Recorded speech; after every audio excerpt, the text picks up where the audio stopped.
I'm CK. Tonight we've got another kit from the Dingdong store. It's a little kit. It looks like it's a rotating toy. It looks like a little fidget spinner kind of knockoff that they've put LEDs on and interesting things like that. So we'll put it together, see how much fun it is, and whether it's a good kit or not. Hope you enjoy the video. Here's the bag.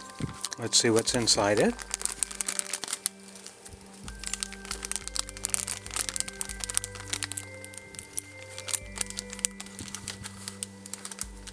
And if I can get it open in less than a minute. First is a piece of paper, instructions for 3 leaves gyroscope soldering kit. LED lights, 20 patterns, high speed and smooth rotation, solder practice, 3 volts, ABS, 11 LEDs, that's not many, and it takes 3 1620 batteries. I think those are little button batteries. And on the back, instructions for assembly. Then here is circuit diagram, which is good. All the LEDs with their current limiting resistors, batteries, and then one other resistor and the chip. There's QR codes for the build guide. Dingdong store has generally very good build guides. We'll take a look at that a little later. Get into the bag within the bag, because they know how bad I am at bags, so they want to see me do it twice. Ah, okay. So there's a bunch of... It's all surface mount. Okay, that's cool. I did not know that, but it certainly is cool. That'll be fun. We always like doing surface mount by hand. Here we have, ooh, this is a bearing. This is the little turntable that this is going to spin on. So it's got this little roller bearing with caged balls in it that doesn't turn at all well. Maybe when I get it set up all right it'll turn better, but right now it's a little bit stiff. See what's going on there. And I guess they're not button batteries, because here are the battery holders, and they're not the little button holders that I was thinking of. They're the disc batteries. And it's kind of big. Looks like we've got all the resistors here. We've got all the LEDs here. We've got the microcontroller here, another resistor, a capacitor that's going to be buffering the microcontroller. And it's got a little symbol for power, but oh, this switch is on the back. And these are the places where we mount the batteries. Evenly spaced, so... And here are... I assume that's the spin platform. Let me give this a try.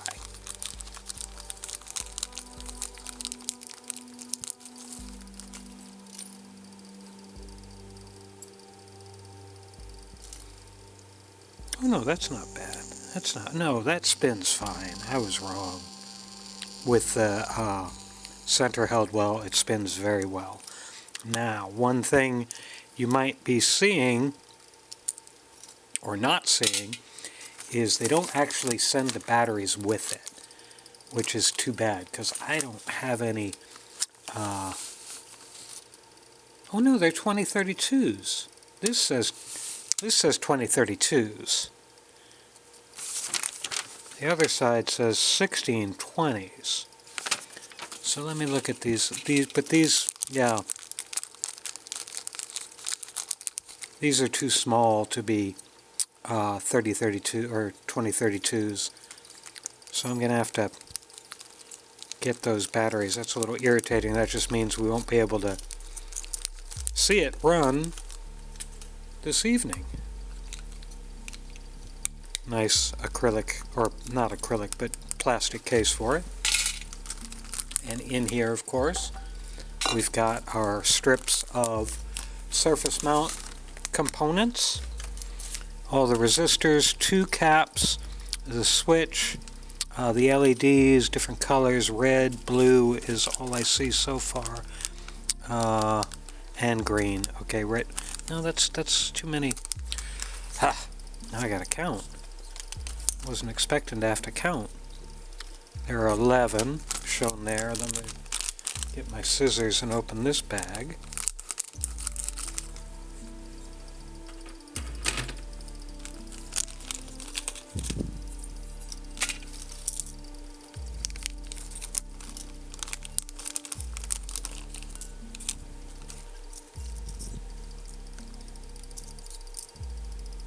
Red, blue, and green. There's 1, 2, 3, 4, 5, 6. 1, 2, 3, 4, 5, 6, and 6. So they gave us 18 LEDs, even though it only uses 11. So I'm going to assume that they gave us some spares in case we mess up or one of them fails. It's a cute little switch. I don't know how I'm going to solder that one on. Oh, there it is. It's got legs. I thought it was like the electrolytic caps, which are a little hard to get at the solder leads. So that's what's in the bag, and that's what's it. Just a little disappointing that there aren't batteries, so we're going to have to take a little while, or I'm going to have to take a little while. You won't notice the difference to get the batteries. Let's get the soldering iron heated up, and we'll put this thing together. So we're all ready to do some surface mount. We've got a couple of things. First, I'm going to be using my thinnest solder that I can comfortably hand solder with, and that's the .025 inch diameter 23 gauge from MG Chemical. I find it very good for surface mount, and it does have flux in it, even though it's very, very thin. Still has flux in it, so that's good. I have my chip quick flux just in case I want to use it on the microcontroller, because those pins are a little bit close and I may want to spread some flux around to keep things from bridging. And I've zoomed the top camera in a little bit to get clearer on what's going on. And yes, they do have, let me see, I may have zoomed in too much for this. They do have a good build guide, lots of pictures. You will have no doubt about what you're doing. I think I'm going to do the resistors first. 11 of the resistors there.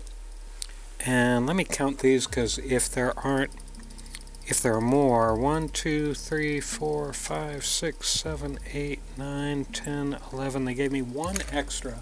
So I'm going to cut that one extra off and put it aside so I can put it in my spare parts bin. Always good to have spare parts, and as I've said a couple of times, the Dingdong store kits often come with extra components, LEDs, resistors, caps, and so on, which is very nice of them, just in case things go haywire. You've got some spares, and long term you have spares. I've dug into those spares before.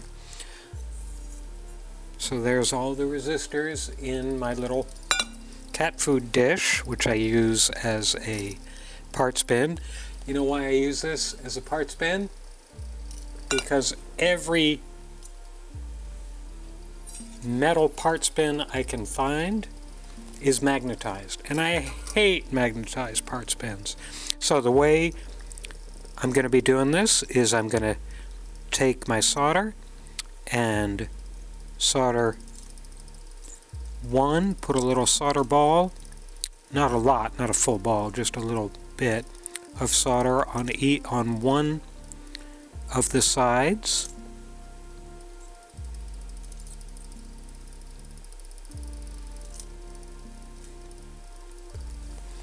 I'm going to swing this around because I did it backwards, of course. Now I'm going to tap the parts bin on the workbench, because that tends to flip the resistors over. Doesn't matter which way they go, surface mount doesn't care, of course. I just personally like to have the value side up if I can. Now, I'm going to take the resistor, push it against that little solder ball, bring my soldering iron in, let it cool, and there, one side's already soldered. Again, oops, I flipped that one. And I'm sorry, tips of my tweezers have a little stickiness on them, and that does not work when you're working with surface mount components. So I'm over here at the fluid side of the shop, washing them off with some isopropyl alcohol. It's probably some residual flux from some other build. So let's do that again.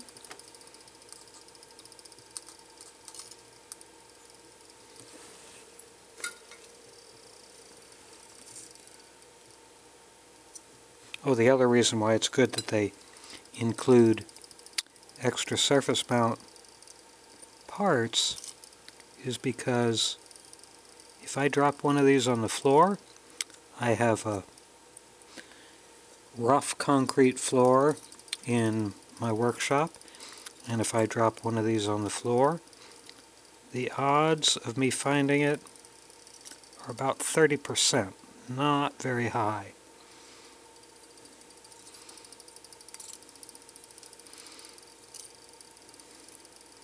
And I won't ever find it in the future because I typically vacuum my floor after each kit, because I tend to get things like resistor leads, part packaging strips, and all kinds of other things on the floor underneath me. Testing these slightly, giving them a little bit of a push with the tip of the tweezers, not much because you don't want to actually tear it loose. Oop. You just want to make sure it's secure. That one flipped over, so I'll grab one that's not flipped over and do that again.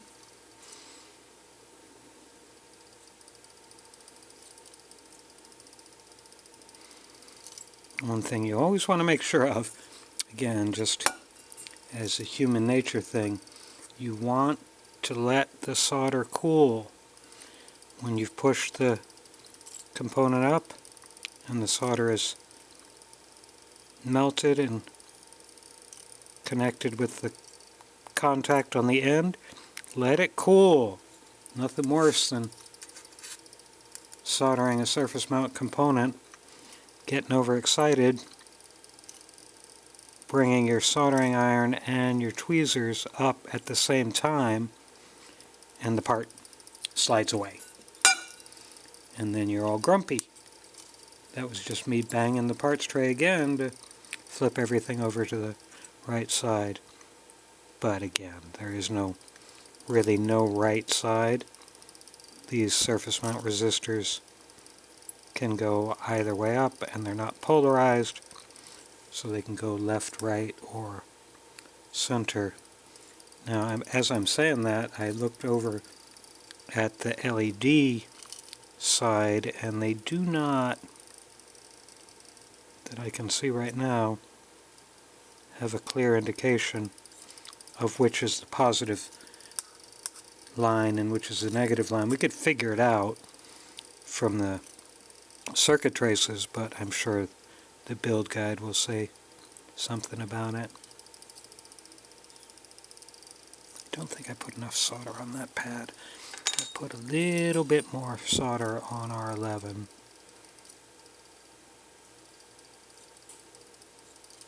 I'm going to try to do that, but right now I'm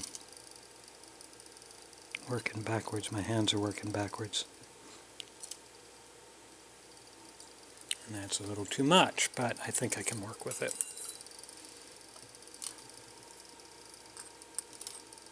And as always, key thing for hand surface mount is a good set of fine point tweezers.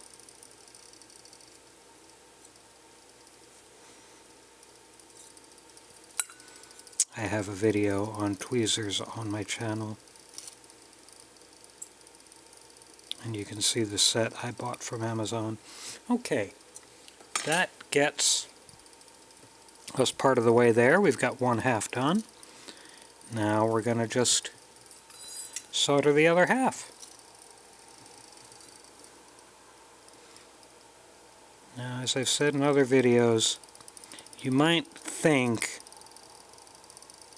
just to save a little time or because you're in the flow, that you want to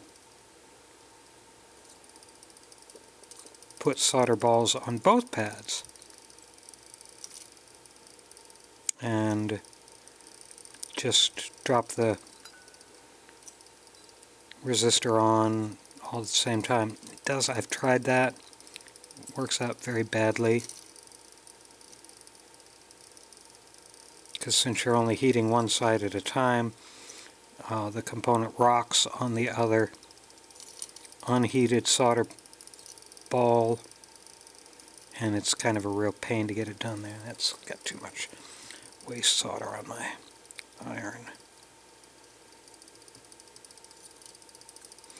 I think that's all good. Let me pick it up and take a look.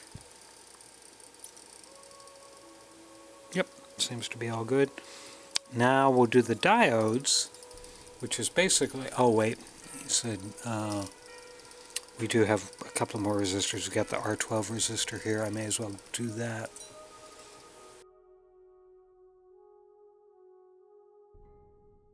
Okay, now install 11 LEDs. Note that the green end is negative, which is the cathode, which we know, but if you don't indicate on the board which is negative and positive, I don't know. Okay, I'm gonna, there is a, you probably can see this, I don't know for sure. There appears to be small white dashes, which I'm gonna take a leap of faith at and say that's the negative side. Now, while I was staring at that, I realized I didn't solder the other end of this resistor, and that would make it not work very well. So let me do that.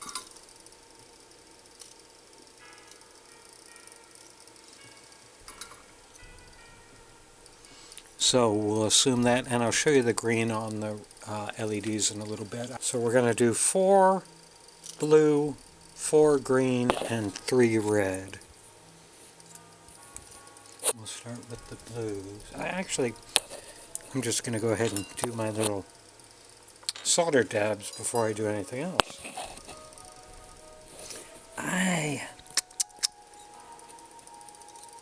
I'm looking at this, and I'm going to take this resistor back off, because I want to see if he, I'm going to, because it's going to be kind of in the way of me soldering the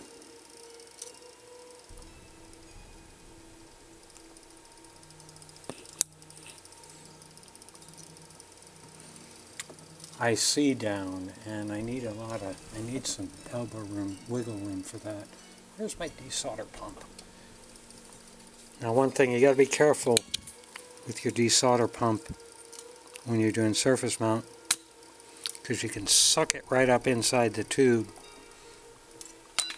I've had to take apart my desolder pump more than once to recover a surface mount component. So I'm going to put this over here.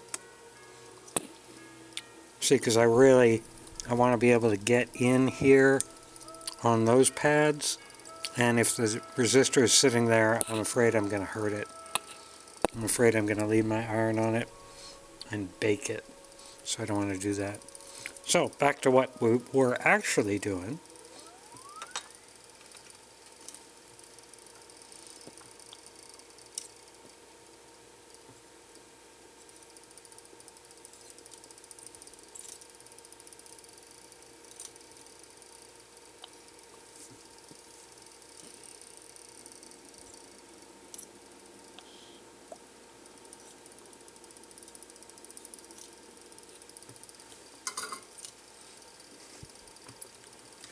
Now we've got the pads ready. We'll get our blue line again, and we'll cut out 4 of these. Now let me get a little white piece of paper here. And we'll pick up one of these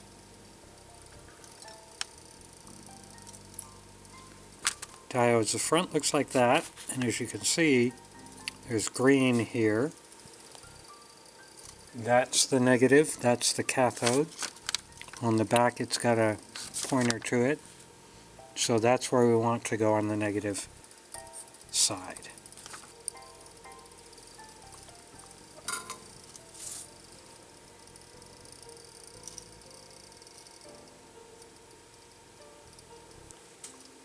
Oh, let's light this up.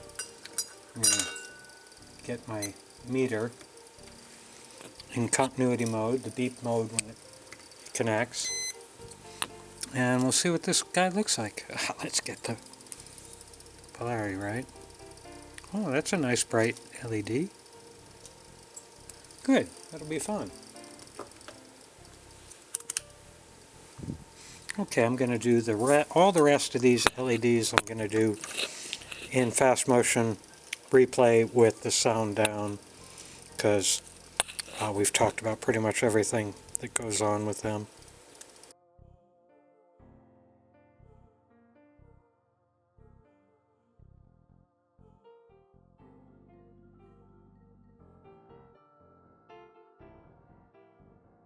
Okay, those are all on, and I'm going to test them all just to make, oops, I'm not going to test the resistors.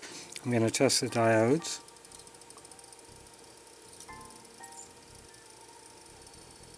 And I'm pushing on the solder balls, not the leads, because that's telling me if I actually have good conductivity from the board to the LED, and I do. And all the LEDs work. Very good. Now we'll put the chip on. We've got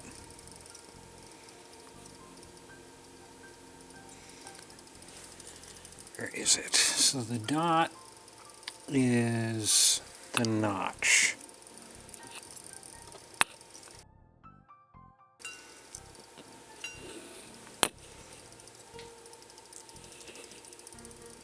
So it's got a little dot right there, and that goes with the notch on the printing on the board. Now, instead of tinning all the potential places, for a IC, I tin one position.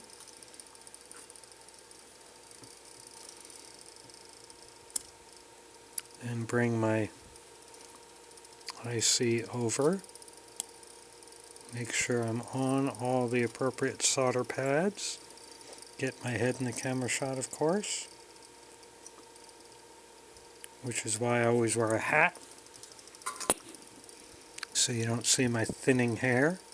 Now I'll heat that solder leg, and it sinks into that solder ball. I let it cool, and there. It's all good. Now I can do each individual leg. I'm going to try it without additional flux first, and we'll see how it goes. I may have to flux it up.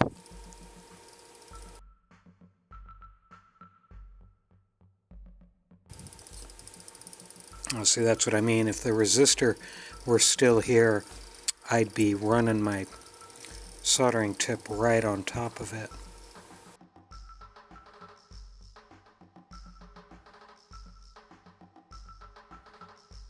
Now I'll put that resistor back on R12. And I may as well do the capacitor while I'm here.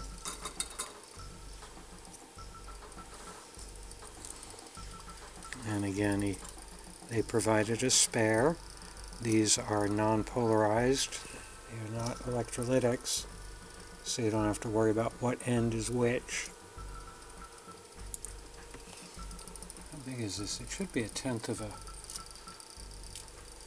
microfarad, isn't it? Let's see. It just says C1. Ah! What I got the other day, I finally got around, I'm going to back this camera up a little bit, finally got around to getting one of these, which is a tester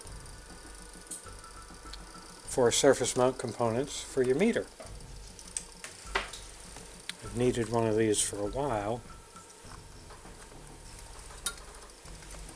so we'll set our meter to capacitance. So this has got two little tweezer type electrodes. So I can put it right here. You can see that, yeah, you can. And we'll just touch both leads. And it is 10 nanofarads. Just dandy. Both the other ends of each of these components.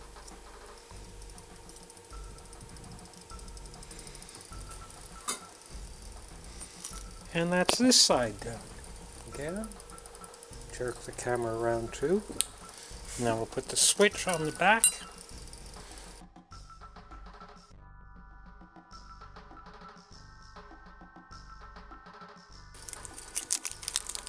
Now do the battery holders. So that is all the soldering. Next step would be putting it in the case, and we're not going to do that this evening because I don't have the batteries. So we'll pick this up again tomorrow. A couple of days later, and got my batteries, and everything seems fine except my screws have vanished. I can't imagine where they would have gone, but they went, so I'm going to just put a little bit of Loctite on the case. I don't really worry about it that much. It's not like I'm going to be changing these batteries very often. Now,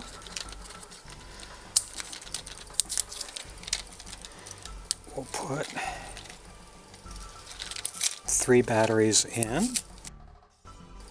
And I think if I hit the button now, it should do something. Yeah. The LEDs light up, except for D9 there. Huh, and D7, and D4. Oh, it may not be that. I'm sorry, there are different patterns. Because D4 came back on. But let me check D9 and D7 while we're here. Because I thought we had checked them all, and they all were good.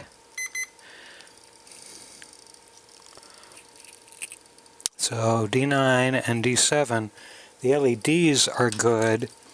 I'm going to look at the solder joints and get my more powerful combination. I can't see them as not being soldered in, but I will go ahead and touch them up a little bit. Well, I think that's as good as we're going to get. Let me turn power back on.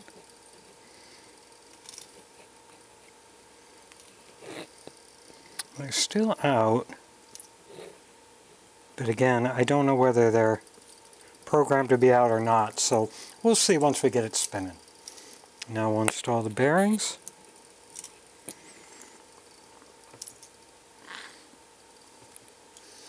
Now, you do have to be careful here The on, off, and mode button, I assume, is here. So you want to make sure you get that in the right place or things will not work out so well. Now, as I said, I'm going to be just using a little bit of super glue to tack this closed.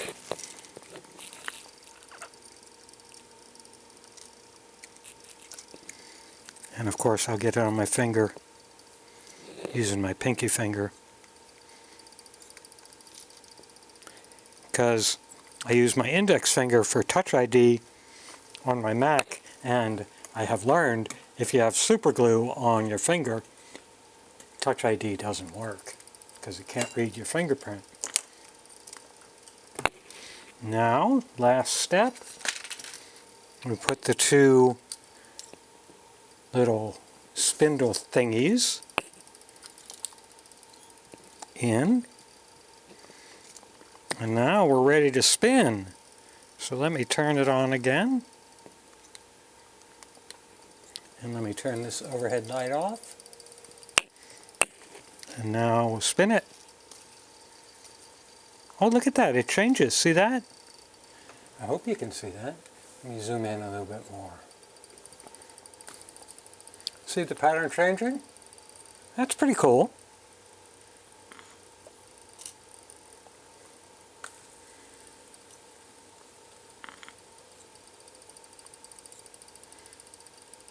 Those two LEDs, I can tell that they're still not lighting up. And what I didn't look at, and I should have, let me turn this light back on, is not just the LED soldering, but the resistor soldering that is providing current limit on those LEDs might also have been no good.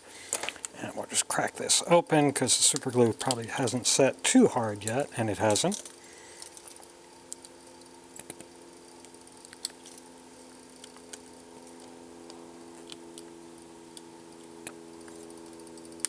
Okay, let's look at the resistors now, and that's D7 and D9. No, those both look good too. Let me turn the power off and see again if I'm getting any current flow through here from the solder pads.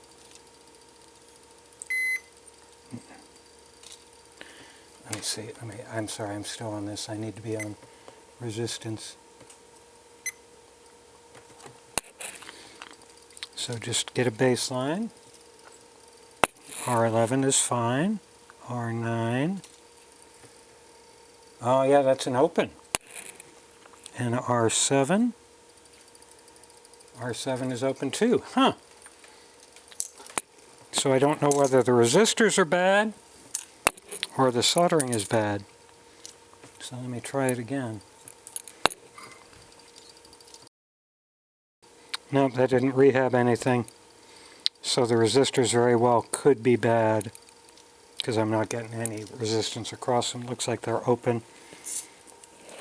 But, quite frankly, I'm not going to do anything about that because, like I said, I'm not going to be using this in actual fact.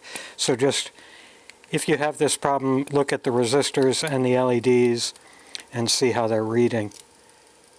But in conclusion, it's pretty neat. I'm comfortable with that. So a good little kit. Went together pretty fast. I mean, it's surface mount, so it could be a challenge, particularly the processor. So if you're going to get this for a youngster, you definitely will want to be providing them with support and encouragement, and you need to practice too on your surface mount. So that's it, and hope you enjoyed the video.